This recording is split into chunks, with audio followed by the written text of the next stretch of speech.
네, 이번 시간에는 저희 4과목 관세법 포함하는 수출입 통관을 같이 보도록 하겠습니다. 일단은 여기 보면 학습 포인트라고 나오는 게 있는데요.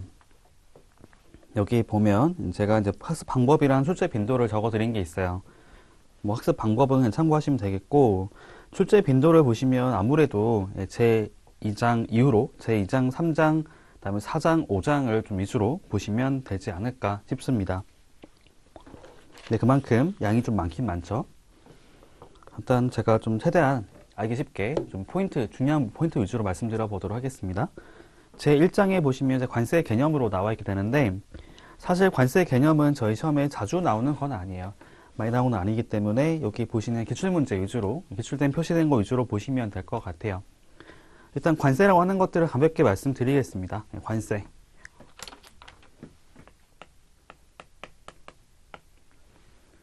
일단 관세라고 하는 개념은 어떤 관이라고 하는 게 뭐 이렇게 문을 넘는다, 어떤 난관, 뭐 좀 어떤 정해져 있는 지역을 넘어섰을 때 부과되는 세금이라 보시면 돼요. 혹시 이거 아실지 모르겠는데 제가 어릴 때 봤던 책 중에 봉이 긴 섬달 맞나요? 이거를 한번 봤던 기억이 나네요. 김선달이죠. 기억이 나는데 그게 그런 거잖아요. 특정 지역을 넘어서게 됐을 때는 돈을 내라. 마찬가지라고 보시면 될 것 같고요. 다만 이 지역이라 하는 것들을 말을 할 때 주의할 거는 국경을 말하는 건 아니라는 겁니다. 그러니까 국경이라 하는 것들이 일반적으로 맞는 말일 수도 있긴 하겠지만, 국경이라 하는 거하고 관세선이라고 하는 기준선하고는 좀 다르다는 얘기를 하는 거죠. 왜냐하면 이 관세라고 하는 것들은 보세구역이라고 하는 또는 자유무역이라고 하는 것이 있기 때문에 관세선이라고 하는 것은 국경하고 좀 다를 수 있다라는 거 말씀을 좀 드립니다. 이번에 보면 관세 성격이라고 나오는 것이 있는데요. 요거는 그냥 한번 가볍게 보시면 되겠어요. 한번 볼게요. 1번 조세적인 성격을 놓고 봤을 때 관세는 금전 납부를 원칙으로 하지만, 그쵸, 현금으로 납부를 하는 것이 원칙입니다.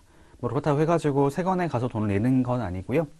저희가 수입 신고를 하고 나면은 납부서라는 것이 발급이 돼요. 발급이 되면 그거에 나와 있는 납부서 번호로 저희가 계좌이체 형태로 돈을 내는 것이 있는 거죠. 어떻게 이해하시면 되는 거냐면, 저희 주변에 보면 그거 있잖아요. 뭐 저희 전기요금, 뭐 가스요금, 수도요금 내는 것처럼 그렇게 낸다고 이해하시면 됩니다. 근데 그렇게 내는 거 말고도 신용카드 등으로 납부할 수 있어요. 뭐 신용카드, 직불카드로 납부할 수 있는데, 다만 단점이 있습니다. 수수료가 붙는다라는 거죠. 수수료가 지금 제가 기억하기로는 일단 법에서는 1% 이하로 할 수 있다고 돼 있거든요. 제가 기재부령으로 정하게 되어 있고, 그게 1%를 초과할 수 없도록 하고 있어요. 납부할 세금이 넘을 수 없게 되어 있긴 하지만, 그게 실제로는 1%까지는 안 되고요. 한 0.1% 정도가 되는 걸로 알고 있습니다. 그래서 사실은 세금 내는 게 좋은 일은, 그러니까 뭔가 기쁜 일은 아니잖아요. 즐거운 일은 아니기 때문에 이거를 저희가 뭐 신용카드 납부하게 됐을 때 수수료가 발생한다고 하게 되면은 보통은 다 꺼려 하는 것 같아요. 예전에 저도 업무를 하면서 그 화주에게 안내를 해줬거든요. 현금 말고 신용카드로 납부하고 싶다라고 말을 하길래 제가 수수료 얘기를 꺼냈더니 그냥 없던 걸로 하겠다고 하는 얘기를 좀 제가 들은 적이 있어가지고 말씀을 드립니다.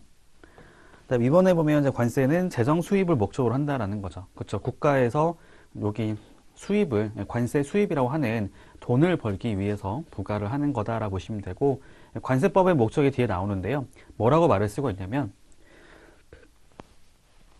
관세법은 관세 부과 징수, 수출입 물품의 통관을 적정하게 하고, 그다음에 관세 수입을 확보함으로써 궁극적으로는 국민 경제 발전에 이바지하겠다라는 목적을 가지고 있다고 되어 있습니다. 관세 수입이라고 하는 거 있죠. 아까 말씀드렸던 돈을 이렇게 벌게 되면은, 돈을 받게 되면 그 돈으로 국민 경제 발전에 이바지하겠다는 거죠. 국민 경제라는 것은 국가 전체를 말을 하는 거예요. 국민 개인기에 말하는 게 아니고 국민들 모두를 말을 한다고 보시면 되는 겁니다.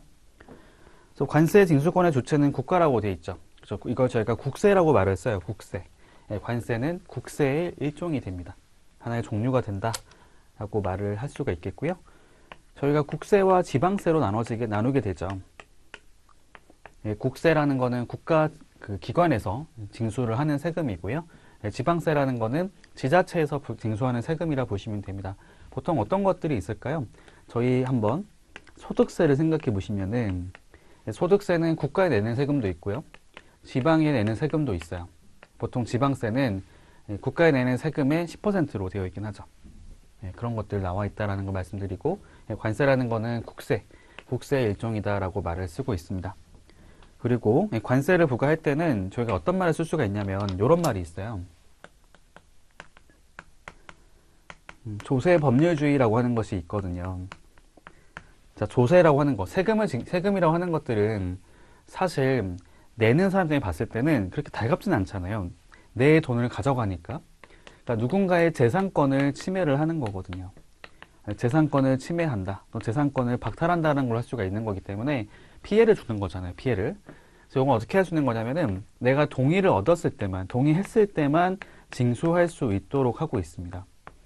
근데 사실은 세금 누가 내고 싶어 하겠어요. 그러니까 다들 동의를 안 하겠죠.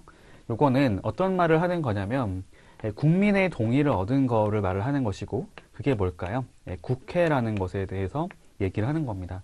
국회라고 하는 것은 국민의 동의로 이루어진 것이 되는 거잖아요. 그래서 여기서 국회에서 법을 만들기 때문에 반드시 법률에 나와 있는 것만 가지고 세금을 징수할 수 있다는 입장을 가지고 있어요. 요거 제가 조세 법률주의라고 말을 쓰게 되고, 국회, 법률이라는 것은 이제 말 그대로 저희 관세법이라는 게 법률이거든요. 법률은 국회에서 만들고 바꾸고 이런 걸 말을 합니다. 조세 법률주의라고 하는 것은 법률에 의거해서만 세금을 부과할 수 있다는 걸로 이해하시면 되는 거고요. 우리나라 안에서는 법이 있겠지만 국내법 말고도 국제적으로는 저희가 협약이라 부르는, 협약 또는 조약이라 부르는 거 있잖아요. 요거는 뭘 말을 하는 거냐면 국제적인 약속이에요. 그러니까 법률을 저희가 국내에서 적용되는 거라 본다면 협약이나 조약 이런 것들은 우리나라하고 다른 나라하고의 약속을 말을 하는 것이거든요. 저희가 협약이라고 하는 거, 조약이라고 하는 것은 둘 다 동일한 효력을 가집니다. 그러니까 사실상 표현은 이렇게 되어 있긴 하지만 협약, 조약 이런 것들도 법과 똑같다고 이해하시면 돼요. 그래서 이거를 저희가 법률, 조약에 의거 징수한다는 것을 조세 법률주의라고 말을 쓰고 있습니다. 그리고 관세는 반대급부 없이 강제적으로 징수를 하죠. 우리나라 같은 경우에는 수입하는 물품에 관세를 부과하고 징수를 하는데요. 내가 어떤 물품을 수입을 하게 됐을 때 관세를 부과할 수 있는 요건이 충족이 된다면 그것만으로도 강제적으로 세금을 징수해 갑니다. 강제란 말을 왜 쓴 거냐면 내가 세금을 안 내면 그 관세 행정기관 있잖아요. 세관에서 강제로 돈을 뺏어가요. 그 얘기를 하고 있는 거고, 6번에 보면 우리나라는 관세 포괄주의를 택하고 있다라고 되어 있습니다. 참고로 보시면 되는 부분이고요. 2번에 보면 소비세적인 성격이라고 나오는데요. 일단은 관세는 이렇게 이해하실 필요가 있어요. 관세는 소비세다. 소비세, 소비를 전제로 해서 부과하는 세금이다라고 보시면 되는 거고, 그럼 다르게 말을 하면 우리나라에서 소비할 것을 전제로 해서 세관에서 관세를 징수를 했는데 실제로 소비를 안 했다라고 하는 게 있을 때는 이에 대해서 관세 환급을 받는 형태로 가는 것도 나오게 됩니다. 관세 환급 또는 처음부터 소비를 안 할 거다라고 하는 게 있을 때는 감면 적용을 하는 것도 가능할 수 있어요. 왜냐하면 관세는 소비를 전제로 하는 세금이거든요. 그렇기 때문에 소비할 줄 알고 세금을 징수를 했는데 실제로 소비를 안 한 게 있었다고 하게 되면은 징수를 안 하게 되는 거죠. 물론 무조건 그런 건 아닌 거고요. 일단 그렇게 이해를 하실 필요가 있습니다. 그리고 생활 필수품보다는 사치품에 중과하는 것이 원칙이고요. 그렇죠. 아무래도 생활 필수품은 저희 국민들이 저희가 이제 쓰는 저희 삶에 밀접한 연관이 있는 거잖아요. 근데 사치품은 그렇지 않은 거죠. 사치품은 특정된 사람, 제한된 사람들만이 사용하는 물건들인 거기 때문에 그런 것들 때문에 아무래도 사치품에 더 높은 세금이 부과된다라고 보시면 되겠고요. 그 다음에 관세는 납세자와 그 다음에 세금을 부담하는 자, 실제로 물품을 사용 소비하는 사람이랑 그 다음에 세금을 부담하는 담세자란 말을 쓰게 되는데 담세자가 반드시 일치하는 것은 아니다. 이런 말을 씁니다. 어떻게 말을 하는 거냐면 담세자라고 말을 쓰거든요. 담세자라는 거는 세금을 부담하는 자를 말하는 것이고요. 담세자와 소비사가 반드시 일치하지는 않는다는 거죠. 요게 일치가 되려면은 내가 쓰는 물품을 내가 수입을 하면서 세금을 내야지 이게 맞는 말인데, 보통 저희가 물품을 수입한다는 거는 내가 쓰기 위한 물품으로 목적으로 물품을 수입하기보다는 다 상업적인 용도로 쓰기 위해서 물건을 가져오는 것이거든요. 상업적인 용도라는 말이 보통 뭘 말하는 걸까요? 돈을 벌기 위한 거죠. 쉽게 말하면 판매. 국내에서 판매를 목적으로 하는 거기 때문에 쉽게 말씀드리면 물건을 싸게 사와서 비싸게 팔려고 하는 거예요. 그러니까 내가 지금 실제로 쓰는 사람이 아니라는 거죠. 내가 물품을 수입해 오긴 하지만 요거를 다른 사람한테 판매를 하는 거기 때문에 실제로 소비하는 사람은 B라고 치고 내가 수입하면서 세금을 냈기 때문에 A라고 가정해 본다면 담세자인 A와 소비자인 B가 일치가 안 되는 특징을 가지고 있다는 거죠. 그걸 저희가 간접세라고 부르고 있습니다. 다음 3번에 보면 특수한 성격이라고 나오게 되는데요. 저희가 이제 그런 얘기를 한 적이 있었어요. 제가 FTA 말씀드리면서도 국제 간의 거래를 할 때요, 무역을 하게 됐을 때 장벽이라는 것을 한번 나눠보게 된다면 관세 장벽이라고 하는 거하고 비관세 장벽이라는 걸로 구분해 볼 수가 있거든요. FTA라고 하는 것도 결국에는 이제 관세 장벽을 허무는 거잖아요. 관세라는 것이 있으면 당연히 수입하는 물품에 대해서 세금이 부과되기 때문에 물품을 수입하는 사람은 더 많은 비용을 지급하고 물건을 수입을 하게 되는 거겠죠. 그럼 당연한 거지만 관세가 많이 부과되면 수입을 억제를 할 수가 있단 말이에요. 그래서 이거를 저희가 간접적인 통제 수단이라고 말을 쓰고 있습니다. 직접적인 통제 수단이 된다는 것은 수량을 딱 제한을 가하는 거죠. 어떤 물건에 대해서는 수입을 못하게 막는다든지 수입을 할 때도 몇 개까지만 수입할 수 있게 한다든지 이런 거 있잖아요. 이런 걸 제가 직접 통제라 말을 쓰게 되고, 그다음 세금이라고 하는 것들은 간접적으로 가격을 높게 부과하게 됨으로써 수입을 간접적으로 통제하는 수단이 된다고 보시면 되겠습니다. 그리고 관세는 수입 물품에 부과되고요. 관세 영역을 전제로 해서 부과를 하죠. 부과를 하고, 관세는 물건에 부과되는 세금이어서 대물세라 말 쓰게 되고, 그다음에 수시세, 수입할 때마다 수입이란 행위를 할 때마다 세금을 내야 되기 때문에 수시세라고 말을 쓰고 있습니다. 요거 시험은 잘 나왔던 거니까 잘 보실 필요가 있겠고요. 지금 뒤에 나와 있는 OX 문제는 아까 설명드렸던 내용을 가지고 빠르게 답을 골라볼 수가 있을 것 같아요.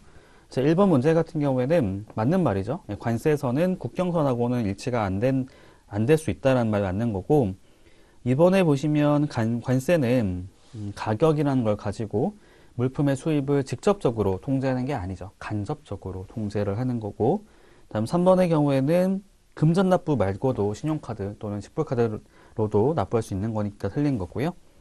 다음 4번의 경우에는 반대급부 없이 강제적으로 징수하는 거 맞으니까 5가 되겠고, 5번의 경우에도 간접세이니까 5가 되겠습니다. 넘어갈게요. 제2장으로 가보겠습니다. 관세법의 총칙으로 나와 있고요. 여기부터는 이제 관세법을 가지고 설명을 하는 거겠죠. 1번 제가 아까 말씀드렸잖아요. 요거는 두 가지로 그러니까 제가 설명 다시 들어볼게요. 이 관세법의 목적이라는 거는 이 관세법의 제1조에 나와 있습니다. 이 법이 어떤 목적을 가지고 만들어졌는지에 대한 설명을 하는 것이 있는데요.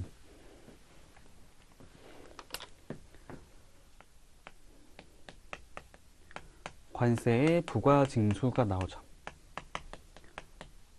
자, 부과한다는 거는 세금을 부과한다. 세금을 이제 내게 한다는 것이고, 징수라는 거는 가져간다는 걸로 이해하시면 돼요. 일단 부과가 되고 나서야 징수가 가능하거든요. 부과되지 않은 거에 대해서는 징수를 할 수 없게 되어 있습니다.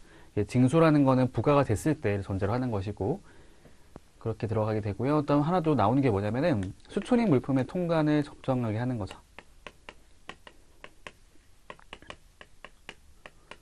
통관 이렇게 말을 쓰는데 마치 이것만 적정을 하는 것처럼 보일 수가 있는데요.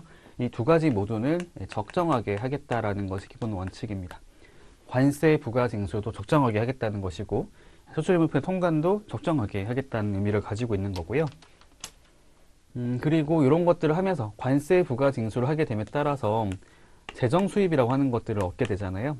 관세 수입이라고 하는 것들을 확보를 하게 됨으로써 궁극적으로는 국민 경제 발전에 이바지하겠다라고 하는 큰 뜻을 가지고 있습니다.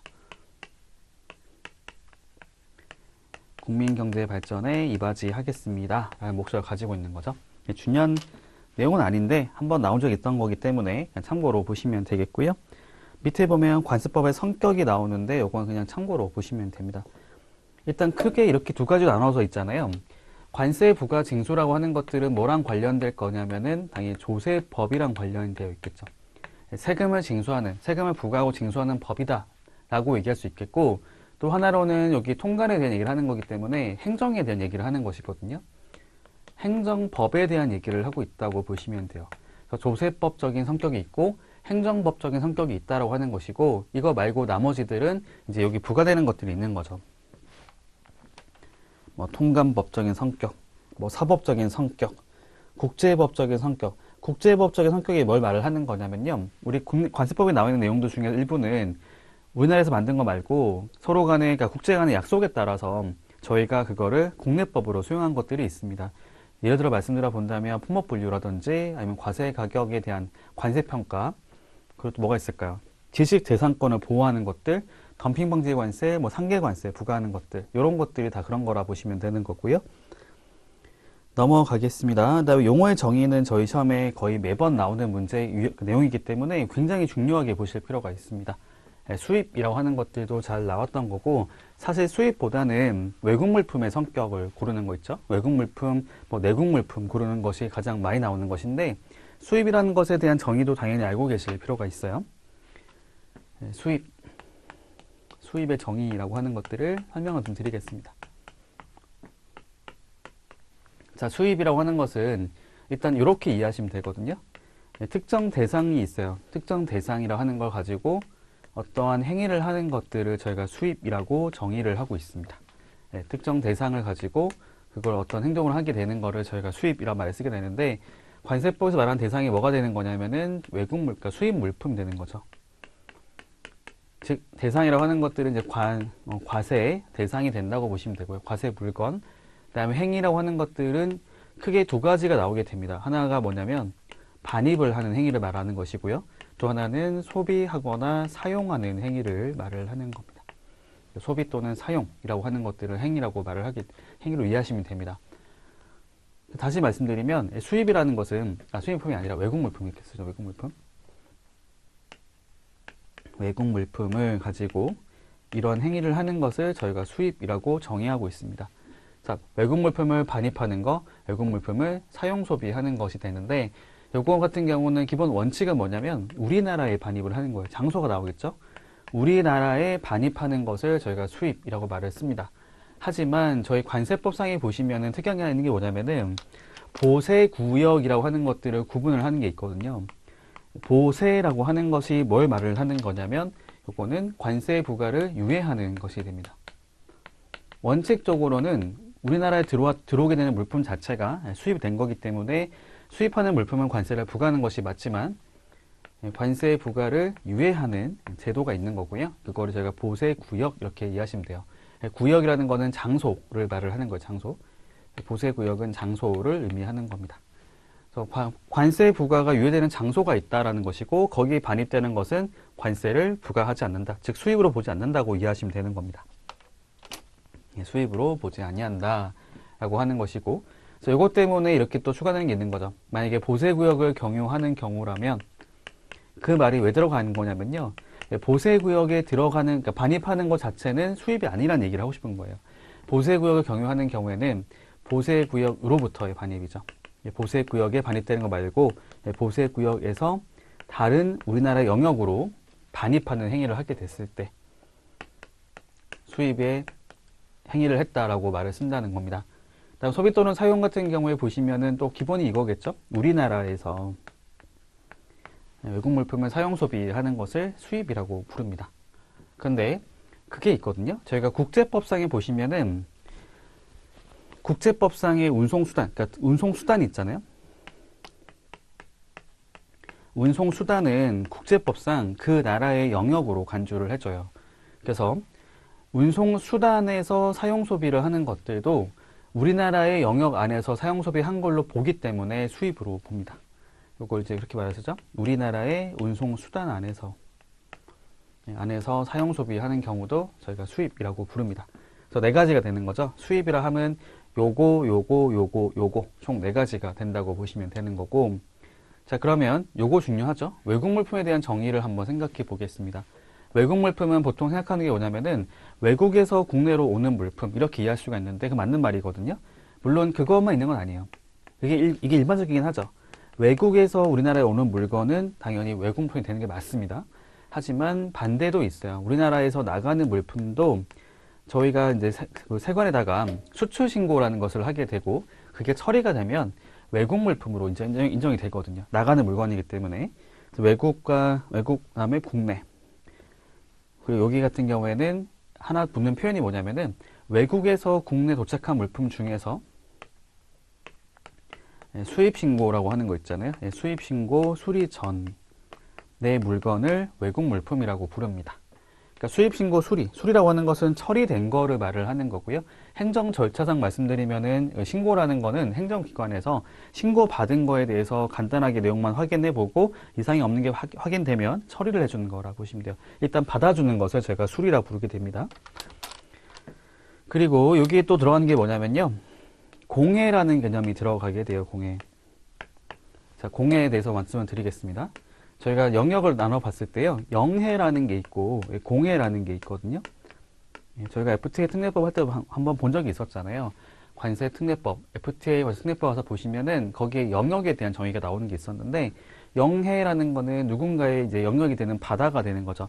누군가의 어떤 주권에 미치는 바다가 되는 것이고 쉽게 말을 하면 누군가의 땅, 누군가의 바다 이렇게 이해하시면 돼요. 땅은 아니죠. 영해니까. 누군가의 바다가 된다고 보시면 되고 여기는 함부로 침범하면 안 되겠죠. 침범하면 무기가 날라올 겁니다. 예, 총 막 쏘고 이럴 거예요. 공해라고 하는 것은 주인이 없는 바다예요. 주인이 없는 거예요. 그러면 어떻게 될까? 선착순. 예, 이렇게 이해하시면 돼요. 먼저 가져가는 사람이 임자라 보시면 되는 거고 이 물품에 대한 것을 판단을 할 때는 그 선박의 국적을 가지고 고려합니다. 예, 선박의 국적이 있잖아요. 그러니까 공해라고 하는 것은 어느 나라 선박이 그 물품을 가지고 어떤 물품을 채집하거나 포획한다고 했을 경우에 그 선박의 국적을 가지고 이 물품 성격을 결정하는 게 된다고 이해하시면 되는 거고요. 요거는 외국품이기 때문에 공해상에서 채집 포획한 물품을 외국 선박의 국적을 가진 경우를 말을 하는 거겠죠. 외국 국적의 선박이 공해에서 채집하거나 포획한 물품을 저희가 외국 물품이라고 부르고 있습니다. 그 얘기가 쭉 나오는 것이 있고요. 그다음에 여기서 좀 더 확장을 해보게 되면은 아까 제가 이 말씀 드렸잖아요. 사용 소비를 하는 경우는 수입이다. 외국 물품을 우리나라 또는 우리나라 운송수단 안에서 사용 소비하는 것들은 수입에 해당이 되거든요. 하지만 여기에 대한 예외가 있습니다. 예외. 그 예외라고 하는 것이 뭐냐면은 수입으로 보지 아니하는 소비 또는 사용이죠.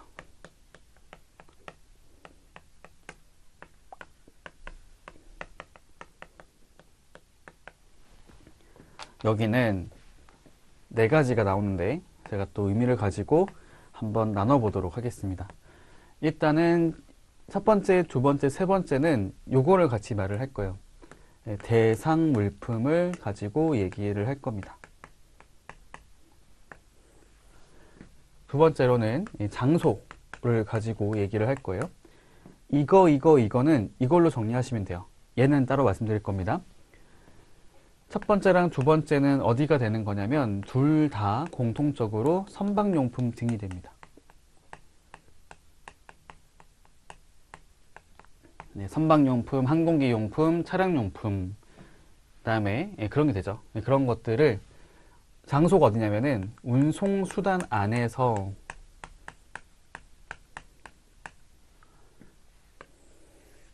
사용 소비를 하는 거죠. 여기는 행위. 선박용품 등을 운송수단 안에서 사용 소비하는 경우를 저희가 수입으로 보지 않습니다. 중요한 표현이 있죠. 선박용품 등은 그 용도가 제한된 거예요. 장소가 제한된 거기 때문에 맨 끝에 쓰는 말이 뭐냐면은 용도에 따라 이런 말을 씁니다. 용도에 맞게끔 쓴 거죠. 그리고 두 번째 장소가 어디냐면요. 여기 나와 있는 것이 이제 그거죠. 세관장이 정하는 지정보세 구역 이렇게 말을 씁니다. 세관장이 지정하는 지정보세 구역이 되는 거죠. 지정보세 구역에서 그 용도에 맞게끔 사용 소비를 하는 경우인데 여기에 뭐가 전제된 거냐면요. 입국을 하지 않는 거예요. 그러니까 출국을 하는 거죠. 출국 심사를 마치고 출국을 하는 경우 아니면은 입국하지 않고 경유해서 가는 거예요. 워낙 경유해서 출국을 하는 거죠. 그러니까 잠깐 환적하기 위해 왔다 가는 거예요. 입국을 한다는 거는 이렇게 수입으로 본다는 것이고, 나가거나 경유해서 나가는 거를 전제로 하는 겁니다. 여기까지가 이 두 가지거든요. 세 번째가 뭐냐면은 여행자 휴대품이에요. 여행자 휴대품을 두 군데 나오거든요. 하나가 뭐냐면은 운송수단이에요. 운송수단. 운송수단에서 사용 소비를 하거나 아니면 관세 통로에서 사용 소비를 하는 경우죠. 쉽게 한번 말씀을 드리겠습니다. 여러분들이 해외여행 갔다가 뭔가를 사왔어요. 사왔는데 너무 배가 고파가지고 비행기 안에서 또는 선박 안에서 그걸 까서 먹었습니다. 이거는 외국 물품을 사용 소비를 한 거죠. 운송수단에서 사용 소비를 한 거기 때문에 수입이 아닐까라고 생각할 수 있는데, 아까 말씀드린 것처럼 여기에 해당이 돼서 수입으로 보지 않아요. 여행자가 휴대품을 운송수단 안에서 사용 소비한 거는 수입으로 보지 않는다. 왜 그랬을까요? 워낙 많겠죠. 사실 그거는 개인적인 소비가 되는 거고 엄청나게 많을 거 아니에요. 그거를 세관에서 수위로 봐가지고 신고를 해라 라고 하게 되면 행정 마비될 수 있습니다. 엄청 많을 거 아니에요. 그죠? 그런 것들은 수입으로 안 보겠다. 개인적으로 쓰는 것들이기 때문에 그거는 수입으로 보지 않고 세금도 징수하지 않겠다고 말을 쓴 거고요. 관세 통로라고 하는 것들은 이렇게 이해하시면 돼요. 여러분들이 해외 나갔다가 들어오면서 하나는 비행기 안에서 까서 먹었고, 내려가지고 통로를 걸어가잖아요. 저희가 공항에 가게 되면은 이렇게 공항 그 출국대까지 가는 거죠. 출국 심사 받기 전까지, 그러니까 출국이 아니라 입국 심사. 입국 심사 받기 전까지 걸어가는 구간들이 있잖아요. 거기를 관세 통로라고 이해하시면 됩니다. 거기 가는 도중에도 하나 까서 먹었죠. 이것도 수입으로 보지 않는 거예요. 왜냐면 아직까지는 국내로 온 게 아니라고 생각을 하는 거거든요. 그렇게 이해하시면 되는 거고, 네 번째가 뭐냐면요. 요거는 사실상 이거 특정된 것들 빼고 나머지 관세법에서 정하는 게 있을 때라고 보시면 되겠습니다. 관세법에서 인정하는 바에 따라 인정하는 대로 사용 소비를 하는 경우죠. 그 경우에도 법에 따라서 수입으로 보지 않겠다라고 하는 것이 있습니다. 내용 정리하는 거 어렵지 않을 거라 생각하고요. 그 다음에 수입의 의제 대상에 대해서 한번 말씀을 드리겠습니다. 자, 수입 정의 봤죠? 수입으로 보지 않는 거 봤죠? 또 하나 나오는 게 뭐냐면은 수입의 의제라고 나오는 것이 있어요. 수입의 의제.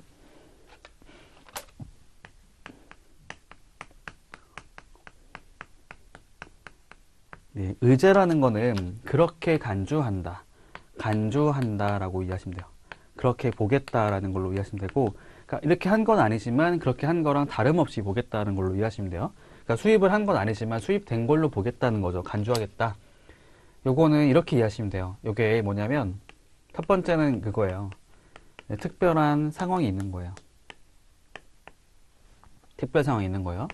두 번째가 뭐냐면 관세를 징수를 하는데 문제가 없거나 징수를 안 하거나 또는 징수하는데 문제가 없다는 겁니다.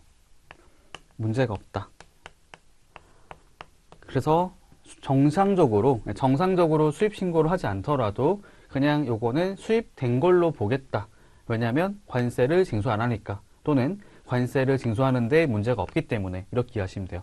특별 상황이라고 하는 것이 어떤 의미를 갖고 있는 거냐면요, 정상적인 상황이 아니라고 보시면 돼요. 그러니까 일반적인 상황이 아니라는 거죠. 수입 신고를 할 수 있는 상황이 아니라는 걸로 이해하시면 됩니다. 한번 보시죠.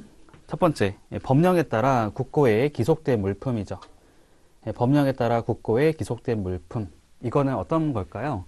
국고 기속이라는 것은 무조건 하는 게 아니고 정해진 그 내용에 따라서, 법령에 따라서 절차대로 진행을 하는 것인데요. 보통 나오는 것이 뭐냐면은 그런 거 있어요.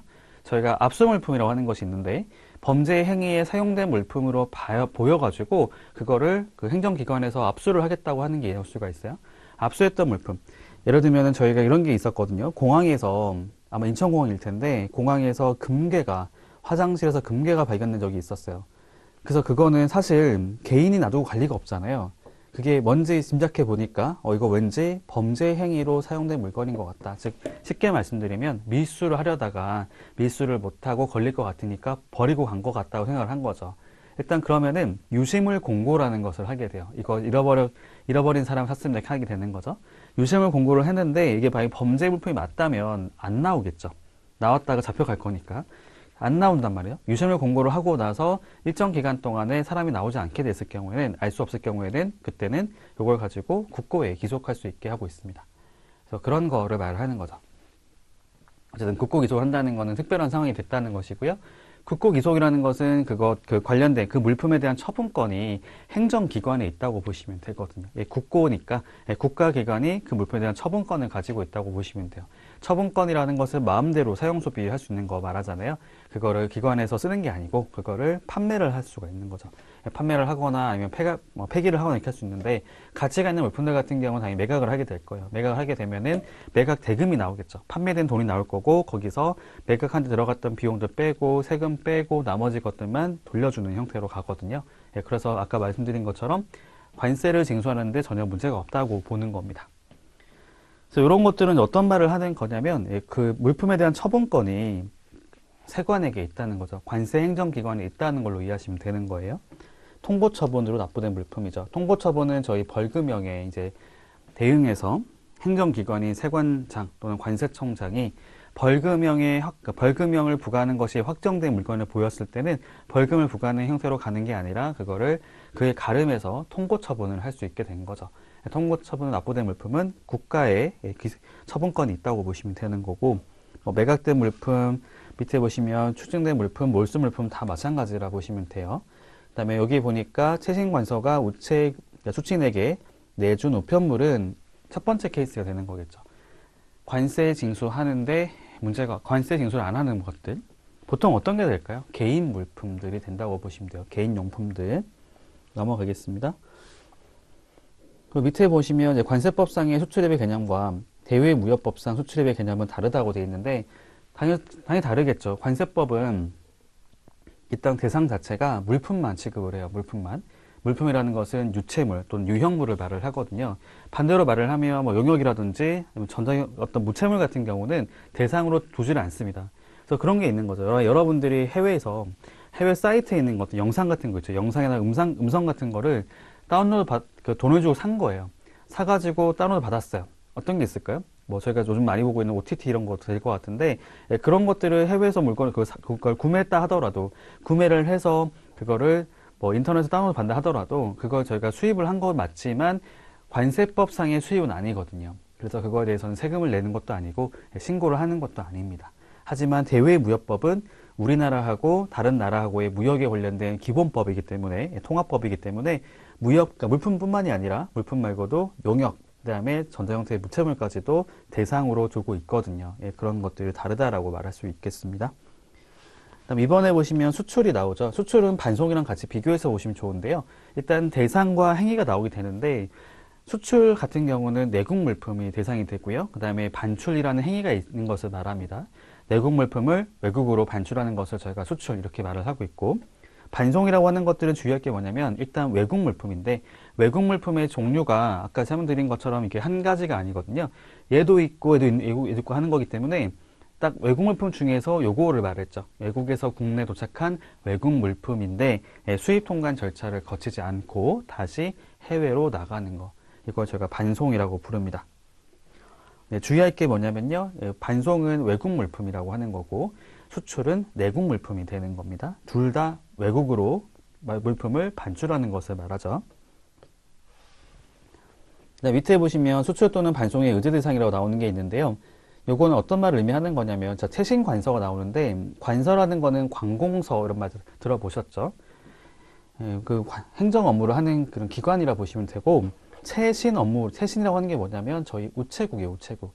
최신 관서라는 것은 우체국으로 이해하시면 되는 거고요. 우체국에서 외국으로 발송한 우편물은 수출 또는 반송의 의제라고 나와 있는데요. 이게 뭐냐면, 외국에서 국내로 왔던 우편물인데, 요거를 저희가 일정 기간 동안 수입 통관 안 하고 있어요. 거기 그대로 남아 있는 거죠. 그럼 요거를 다시 돌려보냅니다. 왔던 곳으로 돌려보내요. 보통 어떤 경우가 있는 거냐면, 외국에서 물건을 보냈는데 우리나라에 받는 사람을 명확하게 하지 않은 것도 있죠.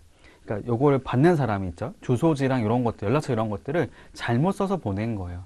그러면은 다시 돌아옵니다. 그런 거를 말을 하는 거죠. 원래는 그걸 할 때도 반송 신고를 해야 되거든요. 우체국에서 반송신고를 해야 물건이 가는 건데 그렇게 할 수는 없는 거니까 그거를 반송신고한 걸로 간주를 하는 거죠. 왜냐하면 그 우체국은 물건의 주인이 아니잖아요. 물건 반송 주인이 아니기 때문에 반송신고를 하는 것은 쉽지 않아요. 그리고 그런 게 한두 가지가 아닐 거 아니에요. 엄청 많을 거기 때문에 쉽지 않을 것 같아요. 넘어가겠습니다. 자, 외국 물품이 쭉 나와 있고요. 아까 제가 말씀드렸던 이 세 가지가 되겠죠? 요거 나오는데 그거 말고도 밑에 보시면 좀 더 부과되는 것들이 있습니다. 보수 작업으로 외국 물품이 부과된 내국 물품은 나중에 뒤쪽에 나오는 것인데요. 보수 작업이라는 것은 그거잖아요. 그러니까 뭐 어떤 물품의 성질을 바꾸지 않는 선에서 필요한 작업들을 하는 걸 말을 하는 것이고, 보통 하는 것들이 뭐냐면은 포장을 바꾸는 거라든지 라벨링 작업을 하는 거 있죠. 이런 것들을 말을 하게 되는데요. 보수 작업을 할 때 외국 물품에 부과된 내국 물품이라고 하는 것들은 쉽게 말하면 라벨링 작업했을 때 외국 물품에 부착된 라벨 같은 경우는 걔를 따로따로, 원래 원칙은 따로따로 분리를 하는 게 맞긴 하겠지만 저희가 수입 신고를 할 때 분리해서 하기가 쉽지가 않거든요. 그냥 그걸 다 통치는 거예요. 그것까지도 외국 물품인 것으로 간주가 되는 건데, 다만 그렇다고 해가지고 그거에 대해서는 세금을 따로 징수하는 건 아닙니다. 그냥 세금은 징수하지 않는데 그냥 외국 물품인 걸로 그냥 간주를 하는 거죠. 편의상 하는 거라 보시면 되겠고요. 그 다음에 4번에 보니까 보세 공장 이게 하는 게 있는데요. 보세 공장에서는 물품을 가지고 뭐 제조, 가공하거나 그 밖에 이와 비슷한 작업을 하는 장소가 되겠는데, 외국 물품과 내국 물품을 혼용해서 섞어가지고 제조, 가공하기 위해서 완성된 물품은 외국 물품으로 간주를 하거든요. 그 얘기를 하고 있습니다. 5번에 보시면 내국 물품이라고 나오는데요. 내국 물품은 일단은 아까랑 동일하게 공해 얘기를 해볼 수가 있겠죠. 공해인데 우리나라의 선박이 공해상에서 채집하거나 포획한 뭐 광물, 수산물 이런 것들 내국 물품이라고 부를 거고요. 그리고 그러니까 3번, 4번, 5번 있잖아요. 3번, 4번, 5번은 그렇게 이해하시면 돼요. 수입 통관 절차를 마친 거. 수입 통관 절차를 마친 경우라고 이해하시면 되는 거고요. 그다음 1번의 경우에는 되게 좀 포괄적이죠.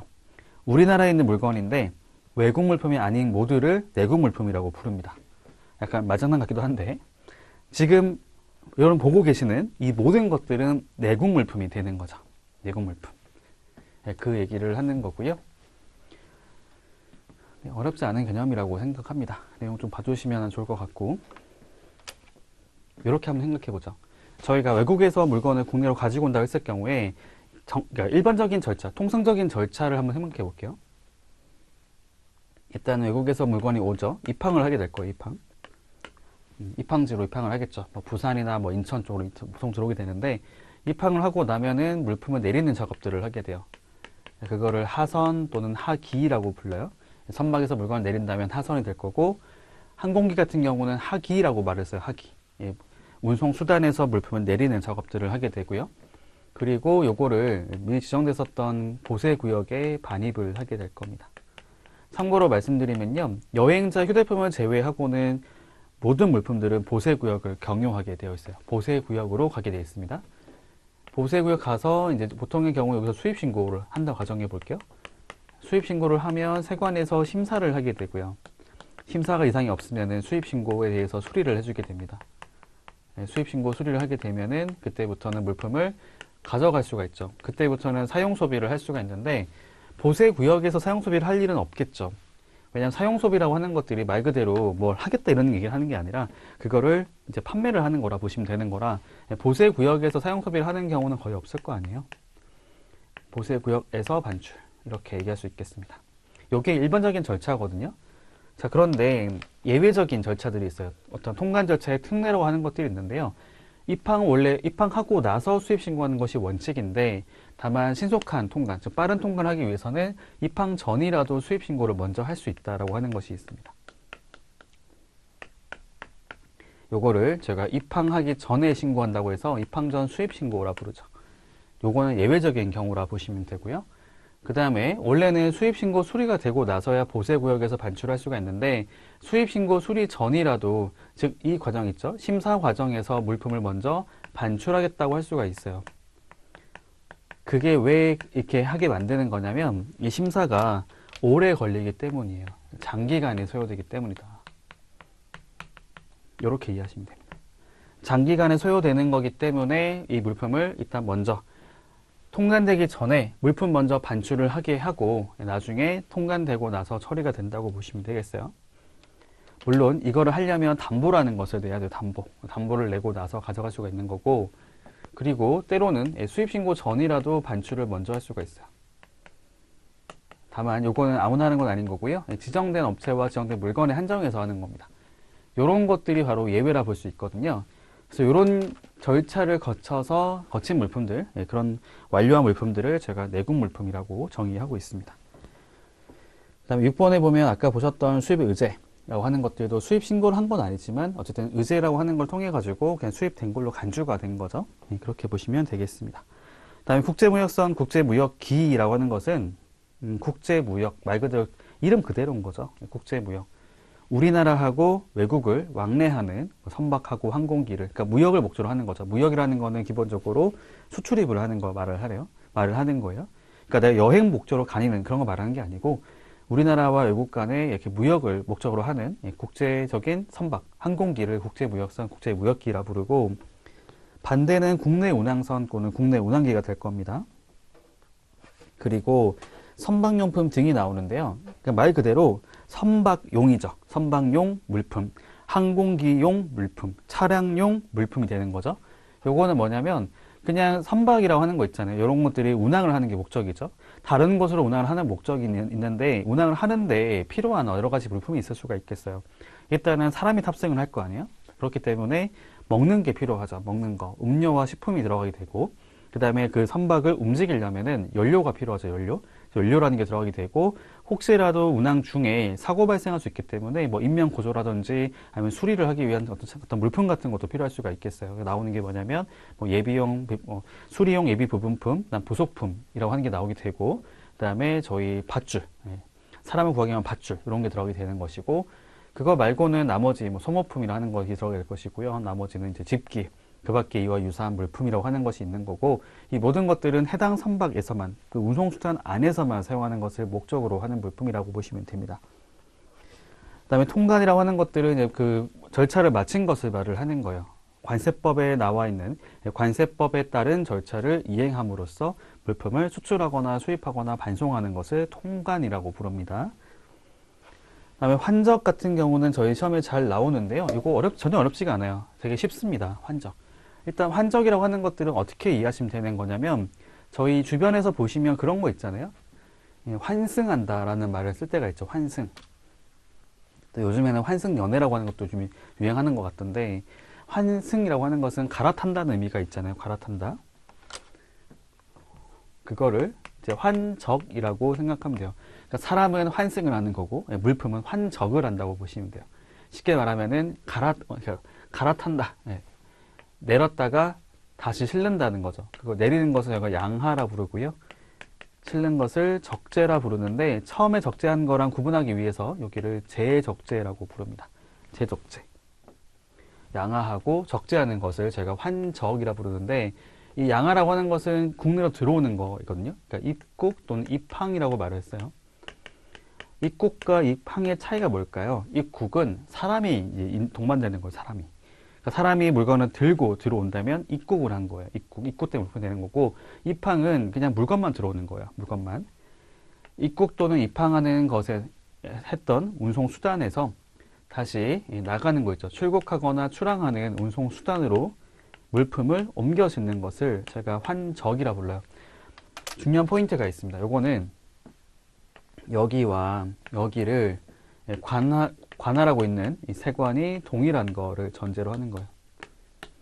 동일한 관할 세관이다 라고 한다면 요걸 제가 환적이라 부르고요. 동일한 게 아니고 서로 상이하다. 상이한 경우에는 요거를 저희가 복합 환적이라 부릅니다. 그러니까 세관이 한 군데가 아니라는 거죠. 여기로 가려면은 당연히 중간에 운송이라는 것이 필요할 거예요. 보세 운송 이런 거 있죠. 이런 거를 말을 하는 거고, 들어올 때는 인천에 들어왔는데 나갈 때는 부산으로 나갔다. 그러면 요거는 복합 환적을 했다라고 말을 쓰게 됩니다. 요거 시험 잘 나왔던 거거든요. 잘 봐주시고. 그다음에 운영인이라고 하는 것은 저희 말 그대로 운영하는 사람이 되는데, 요거는 보세구역을 운영하는 사람을 말을 하는 것이고요. 보세구역을 설치하고 운영하는 사람 말을 하는데, 보세구역 종류 중에서 지정보세구역은 빠집니다. 지정보세구역은 이제 세관장이, 그러니까 이렇게 이해하시면 되겠어요. 저희가 이제 종류가 세 가지가 있는데요. 보세구역 종류라는 것은 세 가지가 있는데, 지정보세구역이라고 하는 것이 있고, 그리고 저희 특허보세구역, 또 하나는 종합보세구역이라고 하는 것이 있습니다. 자, 지정보세구역은 어떻게 이해를 하면 되냐면, 제가 한마디로 말씀드릴게요. 지정보세구역은 공공장소라고 이해를 하시면 돼요. 네, 공공장소가 되고, 요거는 세관장이 직접 통제하는 장소입니다. 그리고 특허보세구역은 돈을 벌기 위한 장소예요. 예, 그냥 사업장 이렇게 보시죠. 돈을 벌기 위한 거, 사익 추구. 여기는 공공장소이기 때문에 이득을 보려고 하는 게 아니죠. 비영리가 될 거고요. 종합보세구역이라 하는 것들은 뭘 말을 하는 거냐면 외국인 투자 유치 등을 목적으로 하는 겁니다.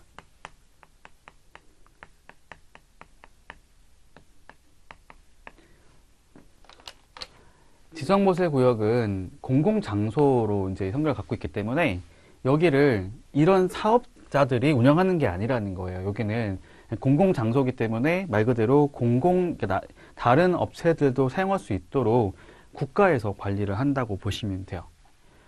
특허보세구역과 종합보세구역은 둘 다 사업장이에요, 사업장. 사업장이기 때문에 기본적인 목적이 뭐냐면 영리추구가 목적인 거죠. 돈을 벌기 위한 목적이 있는 거고, 그래서 여기는 저희가 그러니까 설치 운영에 관한 특허를 받은 자, 신고를 한 자 써 있잖아요. 요거에 대한 얘기를 하고 있고, 주의할 거는 지정보세구역은 여기 들어가지 않는다라는 거 넘어가겠고요. 그다음에 세관 공무원은 보통 이렇게 이해할 수 있거든요. 세관 공무원은 말 그대로 세관 직원을 말하는 게 아닌가라고 이해할 수도 있는데 꼭 그렇지는 않습니다. 저희 법에서는 일단 웃긴 게 뭐냐면은 용어의 정의는 이렇게 돼 있긴 한데 실제로 그 관련된 규정을 보게 되면 보통은 세관 직원을 말하는 거긴 해요. 법령상 규정을 보게 되면. 아무튼 세관 공무원은 다 포함을 하는 말이다 이렇게 말을 쓴 거예요. 관세 행정기관이라 하는 것이 저희가 관세청하고 세관이 있단 말이에요. 관세청, 그래서 이렇게 보시면 되죠. 해당 기관에서의 장, 우두머리하고 거기에 소속된 공무원 이렇게 말 쓰거든요. 관세청장, 관세청 소속 공무원, 다음 세관장, 세관 소속 공무원 이렇게 들어가게 되고, 그거 말고도 저희가 산하기관이라고 하는 게 산하기관, 그래서 관세청 소속 이렇게 기관에 말 쓰는 게 있거든요. 예, 그것까지 참고로 보시면 되겠습니다. 그리고 탁송품이라고 나오는 게 있는데요. 탁송품은 그거죠. 탁이라는 게 위탁한다, 부탁한다라는 의미를 갖고 있다고 보시면 되고요. 송이라는 거는 보낸다는 거죠. 품이라는 건 물품이 되는 것인데, 내가 운송을 업으로 하는 사람에게 물품을 맡겨서 그 사람이 물품을 보내는 거 또는 받는 거를 저희가 탁송품이라고 보시면 됩니다. 다음에 주의할 게 뭐냐면은 탁송품 같은 경우는 운송 수단을 가지고 운송하는 것을 업으로 하는 자라고 얘기를 하고 있고요. COB라고 하는 게 있거든요. CO에 뭐냐면은 이 C라는 게 쿠리어라는 약자예요. 쿠리어. 쿠리어라고 하는 것의 약자가 되고, OB, O라는 것은 on, B는 보드의 약자예요. 보드. 혹시 그런 거 본 적 있으신지 모르겠는데 요즘에 흔하지 않은데요. 예전에 같은 경우는 지금도 가끔 있긴 한데 종로로 가게 되면 종로 1호선이죠. 1호선 종각이라고 하는데 거기 보면 가끔씩 보여요. 사람이 누군가가 이렇게 양손에 뭔가 짐을 가득 들고 타는 사람들이 있거든요. 예, 그게 뭘까요? 사람이 직접 물건을 배달하는 겁니다. 원래 저희가 보통 택배라고 하는 거 생각해 보시면은 차에 싣고 다니잖아요. 그게 일반적인데 그거 말고 사람을 통해서 물건을 싣고 배달하는 것이 있어요. 그러니까 들고 다니면서 배달을 하는 거죠. 예, 그걸 제가 인편이라 말을 쓰게 되는데 국제 간의 배송을 할 때도 마찬가지인 게 사람이 직접 물건을 들고 타는 거예요. 예, 쿠리어, 예, 온보드죠. 직접 들고 타는 경우는 해당되지 않는다라고 말을 썼어요. 요거 빼고 운송 수단을 통해서 물품을 이제 실어서 보내는 거 이렇게 이해하시면 되겠습니다. 그리고 앞에 보시면 뭐 상업서류, 견본품 등이 나오는데요. 아무래도 탁송품은 빨리 가는 장점이 있는 반면에 비싸거든요. 그렇기 때문에 가볍고 빨리 가야 되는 물품들을 싣고 간다고 보시면 되는 거라 보통 나오는 것이 뭘까요? 가벼운 물건들.